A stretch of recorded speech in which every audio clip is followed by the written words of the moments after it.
Rubbish কথা বলবেন না আমার সাথে রাবিশ কথা বলবেন না। আমিও দেখেছি হাতে অস্ত্র ছিল, অবশ্যই ছিল। আমি কি অন্ধ মানুষ?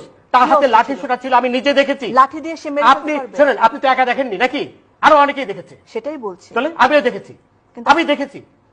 যে আপনার কথা শুনে মনে হচ্ছে না। ডোন্ট প্লিজ এই ধরনের রাবিশ কথা বলবেন না আমার সাথে। আমার সাথে রাবিশ কথা বলবেন না, আমিও দেখেছি। আপনি যদি উত্তেজিত হবেন আপনি আমাকে উত্তেজিত করছেন। আপনি তো তাদেরই পক্ষের লোক বলে মনে হচ্ছে। আমি অবশ্যই আপনি তাদের পক্ষে কথা বলেন। শোনেন, এই যে সবুজ মেয়ে মারা গেল ছাত্রলীগের, তাকে কে মারলো? তাকে কে মারলো? সেটা তদন্ত হবে না, তদন্ত হবে তো, ওইটা সাইদেরও তো তদন্ত হবে, সবই তো তদন্ত হবে। সাইদকে মেরেছে সেটা দেখা যাচ্ছে, আমি তো দেখেছি।